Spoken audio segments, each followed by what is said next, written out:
What's up everyone? Welcome back to the channel। तो भाई 2 बज चुके हैं, अब हम पढ़ने वाले हैं इंफ्रास्ट्रक्चर। अब इंफ्रास्ट्रक्चर एक बहुत छोटा सा टॉपिक बच जाता है एनर्जी डिलीट होने के बाद, क्योंकि एनर्जी इस चैप्टर में सबसे बड़ा टॉपिक था और सीबीएसई ने डिलीट कर दिया। तो भाई अब इस चैप्टर में थोड़ा सा ही पोर्शन है जो आपको पढ़ना है, और हेल्थ के बारे में पढ़ना है और बेसिक इंफ्रास्ट्रक्चर की डेफिनेशन मीनिंग वगैरह पढ़ना है, और सब डिलीट है। तो हो सकता है इसी पार्ट में खत्म हो जाए, जरूरत पड़ी तो सेकंड पार्ट बना देंगे, अदरवाइज इसी में ही ये कंप्लीट करने की पूरी कोशिश करते हैं। तो चलो फिर बिना टाइम वेस्ट करे हुए शुरू करते हैं और एंडिंग की तरफ लेके चलते हैं इंडियन इकोनॉमिक डेवलपमेंट को। Let's begin.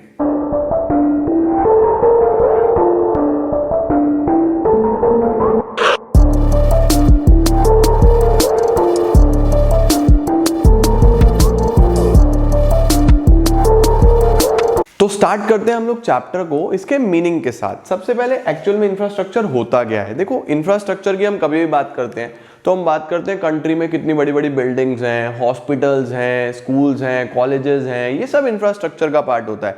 तो infrastructure refers to support system. देखो, इनसे ही इकोनॉमी चलता है। Support system of economic and social development of a country. Economic का मतलब क्या होता है? आर्थिक। पता नहीं कैसे लिखते हैं हिंदी में आर्थिक, थिक, पता नहीं, आर्थिक और सामाजिक। चलो छोड़ो, इतनी हिंदी भी नहीं बोलता। It refers to support system of economic and social development of a country.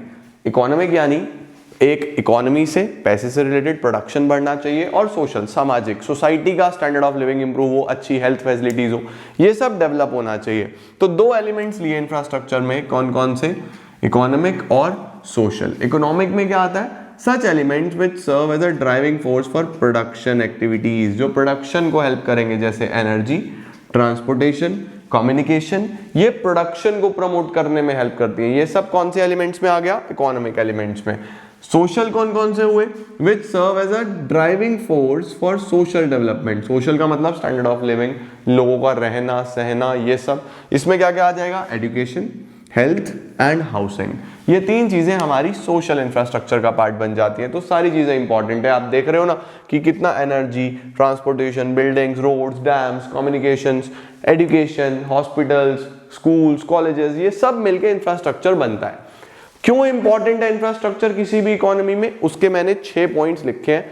That is a very good 6 point. सबसे पहला क्या बोल रहा हूं? Induces investment. नीचे से शुरू करता हूं। इंड्यूसेस इन्वेस्टमेंट का मतलब क्या होता है? यहाँ पे बात हो रही है फॉरेन डायरेक्ट इन्वेस्टमेंट की, जो बाहर से लोग आके हमारी कंट्री में पैसा लगाते हैं। जिस कंट्री में इंफ्रास्ट्रक्चर अच्छा होता है वहां पे बड़ी बड़ी कंपनीज आके अपना पैसा इन्वेस्ट करती हैं। इंडिया एक ऐसा कंट्री है जहां पे there is shortage of investment, there is lack of investment. तो हमें इन्वेस्टमेंट की जरूरत है। तो अगर हमारा अच्छा इंफ्रास्ट्रक्चर होगा तो देयर आर ग्रेटर चांसेस कि हमारे पास इन्वेस्टमेंट आए। तो हमें कोशिश करनी चाहिए अपने इंफ्रास्ट्रक्चर डेवलप करने की, so that we can induce more and more investment. Growth होगा, एम्प्लॉयमेंट बढ़ेगा, बहुत फायदे हैं इसके। Number 2, facilitates outsourcing. आउटसोर्सिंग तो आप जानते ही हो, इंडिया में काफी ज्यादा आउटसोर्सिंग होता है ऑलरेडी, और ज्यादा हो सकता है अगर इंफ्रास्ट्रक्चर डेवलप हो। हम लोगों को बाहर से बहुत काम मिलता है। It facilitates outsourcing. हम काम करके दे सकते हैं अगर हमारे पास इंफ्रास्ट्रक्चर है। इतने बड़े बड़े कॉल सेंटर्स इंडिया में हैं, वो क्यों है? क्योंकि हमारा एक पर्टिकुलर एरिया में इंफ्रास्ट्रक्चर डेवलप्ड है। वैसा इंफ्रास्ट्रक्चर अगर पूरी कंट्री में हो तो कितना एम्प्लॉयमेंट जनरेट हो जाए। तो it facilitates outsourcing, it provides employment. जितने ज्यादा हॉस्पिटल्स होंगे, जितने ज्यादा बड़ी बड़ी बिल्डिंग्स होंगे, ऑफिसेज होंगे, उतनी ज्यादा प्रोडक्शन बढ़ रहा होगा, उतना ज्यादा लोगों के लिए जॉब्स अवेलेबल हो रही होंगी। तो अच्छा इंफ्रास्ट्रक्चर आपको हेल्प करता है क्या जनरेट करने में? एम्प्लॉयमेंट, जॉब जनरेट करने में, काम जनरेट करने में। Next, better quality of life. It is a obvious consequence of greater employment.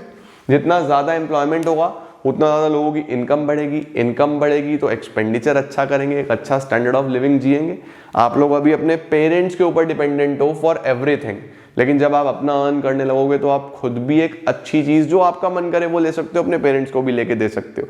आपका तो स्टैंडर्ड ऑफ लिविंग अच्छा होगा ही होगा, और आप अपने दम पे उनका स्टैंडर्ड ऑफ लिविंग भी अच्छा करोगे। इसलिए तो पढ़ रहे हैं कि हम अपने सपने तो पूरे करें ही करें, और जो हमारे पेरेंट्स के रह गए वो भी पूरे करें।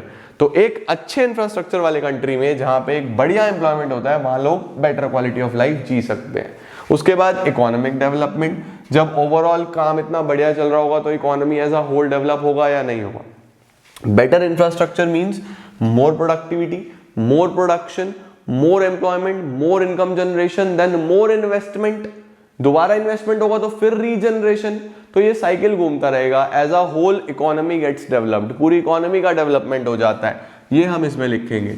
It facilitates functioning of economy, एक अच्छे इंफ्रास्ट्रक्चर से फंक्शनिंग होती है। देखो एनर्जी अगर ना हो, इलेक्ट्रिसिटी अगर ना हो तो क्या सभी डिपार्टमेंट्स अच्छे से काम कर पाएंगे? अगर ट्रांसपोर्टेशन ना हो तो इतना प्रोडक्शन करके क्या करेंगे अगर वो सप्लाई ना हुआ? अगर कम्युनिकेशन ना हो तो लोगों को नॉलेज कैसे होगी? एजुकेशन ना हो तो स्किल कैसे डेवलप होगा? हेल्थ फैसिलिटीज ना हो तो हम क्या करेंगे? अगर मैं बॉडी से ही फिजिकली फिट नहीं हूं तो मेरा माइंड भी अच्छे से काम नहीं करेगा, क्योंकि a sound mind will always resides in a sound body. उसके बाद हाउसिंग फैसिलिटीज ना हो लोगों के पास तो कैसे हमारी इकोनॉमी फंक्शन करेगी?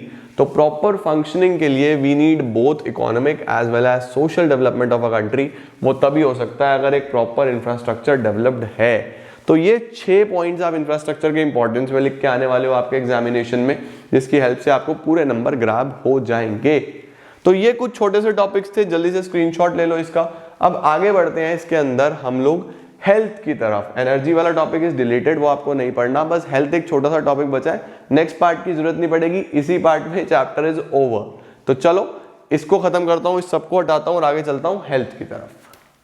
अब बचता है इस चैप्टर में ये छोटा सा टॉपिक जो कि है हेल्थ। अब ध्यान रखना 1 मार्क में आ सकता है, what is the key element of social infrastructure. तो सोशल इंफ्रास्ट्रक्चर का सबसे इंपॉर्टेंट की एलिमेंट होता है हेल्थ। हेल्थ के बारे में क्या दिया है? Health means a sound physical and mental state of an individual. एक individual mentally as well as physically sound होना चाहिए। तो health means a sound physical and mental state of an individual. Good health does not only means absence of disease, यानी अगर कोई इंसान बीमार नहीं हो रहा इसका मतलब ये नहीं है कि वो हेल्दी है। एक इंसान हेल्दी कब होगा? जब वो बीमार भी ना हो और उसके साथ साथ उसकी प्रोडक्टिविटी हाई हो, उसका ओवरऑल एफिशिएंसी हाई हो, उसकी मेंटल एबिलिटीज, माइंड बहुत बढ़िया काम करता हो, तब मैं कहूंगा कि एक इंसान हेल्दी है। तो हेल्थ के लिए 3 चीजें, एक तो बीमार ना हो, उसके बाद 3 चीजें, प्रोडक्टिविटी हाई, एफिशिएंसी हाई और मेंटल एबिलिटीज काफी बढ़िया काम करती हो, तो वो इंसान हेल्दी होगा। अब इंडिया में इंडिपेंडेंस के बाद कैसे हेल्थ फैसिलिटीज इंप्रूव हुई हैं, उसमें देखो क्या क्या चीजें डेवलप हुई। सबसे पहले हमारा डेथ रेट डिक्लाइन हो गया। डेथ रेट जो कि पर 1000 23% पर 1000 था, 1000 में 23 लोग, इतना ज्यादा हाई डेथ रेट था, वो अब रिड्यूस होके 6.3 पर 1000 हो चुका है। जो 23 पर 1000 था, कब की बात हो रही है? ये डेटा ध्यान रखना, 1951 को 2017 से कंपेयर कर रहे हैं। 1951 को 2017 से, तो 51 में 23 पर 1000, अब 2017 में 2.3 पर 1000। ठीक है। इन्फेंट मोर्टेलिटी रेट भी कम हो गया है। इन्फेंट मोर्टेलिटी रेट होता है जिन बच्चों की डेथ होती है बिफोर द एज ऑफ 1, 1 साल से पहले पहले जिन बच्चों की डेथ हो जाती है, वो कितना था? 146 पर 1000, 1000 में 146। आज कितना है? 32 पर 1000। 32 बच्चे प्रति 1000 बच्चे, 1000 में से 32 वो उनकी डेथ हो जाती है 2017 के डेटा के अकॉर्डिंगली। पहले कितना ज्यादा था? 146। तो हेल्थ फैसिलिटीज डेवलप हुई हैं तभी तो बच जाते हैं। एक्सपेक्टेंसी ऑफ लाइफ काफी इंप्रूव हो गया है। पहले 32 ईयर्स था एक्सपेक्टेड लाइफ, अब 69.4 ईयर्स है। कंट्रोल ओवर डेडली डिजीजेस, बहुत सारी डेडली डिजीजेस, मलेरिया हो गया, टाइफाइड हो गया, इस तरीके की डिजीजेस पे अब कंट्रोल पाया जा चुका है। तो ये काफी इंप्रूव हुआ है, बल्कि ये कोरोना जैसी डेडली डिजीज आ गई है 2020 में, पता नहीं कैसा 2020 गया है, बट चलो कोई बात नहीं। इस पे भी हम लोग एक ह्यूमंस एक ऐसा फॉर्म है, एक ऐसा चीज है जो चलती आ रही है और चलती जाएगी, इसको भी कभी ना कभी खत्म कर ही देंगे। तो डेडली डिजीजेस पे भी कंट्रोल आया। हमारी हेल्थ फैसिलिटीज में ये इंप्रूवमेंट हमें लिख के आना है। क्या क्या लिख के आओगे? डेथ रेट कम हो गया, इन्फेंट मोर्टेलिटी रेट भी कम हो गया, उसके साथ साथ जो लाइफ एक्सपेक्टेंसी है वो बढ़ गई और डेडली डिजीजेस भी कम हो गई, उन पे हमने कंट्रोल पा लिया। Still health is an emerging challenge. अभी भी इतना कुछ होने के बाद भी हेल्थ एक चैलेंज है हमारी कंट्री के लिए। कैसे चैलेंज है? नंबर 1 देख लो, unequal distribution of health care centres. आप में से बहुत से लोग ऐसे सिटीज में होंगे, ऐसे टाउन में होंगे, ऐसे एरियाज में होंगे जहाँ पे अच्छे हेल्थ केयर फैसिलिटीज होंगे, बट बहुत से लोग ऐसी जगह पे होंगे जहाँ पे बहुत अच्छे हेल्थ केयर फैसिलिटीज नहीं है। इवन हमारे शहर में भी नहीं है। आई बिलोंग टू सहारनपुर और हमारे एरिया में बहुत अच्छे हेल्थ केयर फैसिलिटीज नहीं है। एक फर्स्ट प्रायोरिटी बेसिस पे एक पहला इलाज तो हो जाता है, फर्स्ट एड तो हो जाता है, बट अगर कुछ भी प्रॉब्लम आ जाए ना तो फटाफट रेफर करते हैं कि भाई शहर से ले जाओ। क्यों? क्योंकि हेल्थ फैसिलिटीज ही नहीं है। तो बड़े शहर, बिग सिटीज में जहाँ पे हेल्थ फैसिलिटीज हैं, तो जो छोटे शहरों के लोग हैं उनका काम कैसे चलेगा, या जो रूरल एरियाज के लोग हैं उनका काम कैसे चलेगा? तो हेल्थ फैसिलिटीज अनइक्वल होने की वजह से, हेल्थ केयर सेंटर्स अनइक्वल होने की वजह से health still a challenge. Number 2, communicable diseases. बहुत सारी कम्युनिकेबल डिजीजेस जैसे HIV है, इसके अलावा हमारे पास और भी बहुत सारी कम्युनिकेबल डिजीजेस हैं जो स्प्रेड होती जा रही हैं। उनके ऊपर कोई आज तक कोई उनका हमें एक प्रॉपर कोई ट्रीटमेंट नहीं मिल पाया है। तो वो कितना बड़ा चैलेंज बन के आया है हमारी इकोनॉमी के लिए, आप लोग समझ सकते हो। Number 3, poor management. जो मैनेजमेंट है, यानी कि जो नंबर ऑफ डॉक्टर्स रिक्वायर्ड है और अवेलेबल नंबर ऑफ डॉक्टर्स जो है वो मिसमैच्ड है। हमें जितनी मेडिकल सीट्स चाहिए होती है एज पर स्टूडेंट्स, वो मिसमैच्ड है। तो मैनेजमेंट कितना ज़्यादा खराब है। जब आपको पता है कि यू नीड डॉक्टर्स, तो आप अपनी सीट्स बढ़ाने की कोशिश करो, आप अपने हॉस्पिटल्स बढ़ाने की कोशिश करो, उस पर कोई ध्यान नहीं दे रहा है। तो there is a complete mismatch in between these things. तो काफ़ी पुअर मैनेजमेंट शो करता है। प्राइवेटाइजेशन, हेल्थ केयर हमारा प्राइवेटाइजेशन की टुवर्ड ज़्यादा इंक्लाइंड है, जो कि काफ़ी एक्सपेंसिव है, और एक्सपेंसिव होने की वजह से लोगों की रीच से बाहर है। इतना कैसे पे करें लोग, वो नहीं पे कर सकते। तो प्राइवेटाइजेशन होने की वजह से भी हम लोग को क्या देखने को मिलता है, बहुत ज़्यादा प्रॉब्लम देखने को मिलती है हेल्थ केयर में। उसके बाद पुअर अपकीप। अपकीप का मतलब जो मेंटेनेंस है वो बहुत पुअर है, बहुत पुअरली मेंटेन्ड है। सारी की सारी चीज़ें बहुत अच्छे से मेंटेन नहीं करी गई। ड्यू टू पुअर मेंटेनेंस हमें क्या देखने को मिलती है, प्रॉब्लम्स देखने को मिलती हैं इन हेल्थ केयर। हम लोग देखते हैं कि कहीं पे एम्बुलेंस टाइम से नहीं पहुंच रही, कहीं पे रिकॉर्ड्स प्रॉपर्ली नहीं बनाए जा रहे, कहीं पे पेपर वर्क के पीछे लगे हुए। तो there is a great mismatch, काफ़ी ज़्यादा मेंटेनेंस खराब है। उसके बाद सैनिटेशन लेवल। आजकल तो सैनिटेशन से ज़्यादा इंपॉर्टेंट सैनिटाइजेशन है। तो सैनिटेशन, साफ सफाई का लेवल काफ़ी ख़राब है। हम लोग देखते ही हैं कि जो चीज़ सबसे ज़्यादा अच्छे से चाहिए वो सिर्फ और सिर्फ प्राइवेट हॉस्पिटल्स में देखने को मिल रही है, बाकी बहुत बुरा हाल है। सैनिटेशन लेवल अच्छा नहीं है, साफ सफाई का ध्यान नहीं रखा जा रहा। तो इतनी सारी प्रॉब्लम्स हमें देखने को मिलती हैं हेल्थ सेक्टर में, और हेल्थ बन के आ रहा है एक emerging challenge for our country. तो इसी के साथ हमारा चैप्टर कंप्लीट होता है। आप लोगों को स्क्रीनशॉट लेना है, जल्दी से ले लो। पिछले चैप्टर में शायद मैं स्क्रीनशॉट लेने के लिए टाइम देना ही भूल गया, बट आप लोग टैलेंटेड हो, ले लोगे, मुझे पता है। तो इसी के साथ हमारा इंफ्रास्ट्रक्चर भी खत्म हो जाता है। अब बचा बस एनवायरनमेंट एंड सस्टेनेबल डेवलपमेंट, और इंडिया चाइना पाइना, वो इंडिया चाइना पाकिस्तान, उसको भी खत्म करते हैं फटाफट से।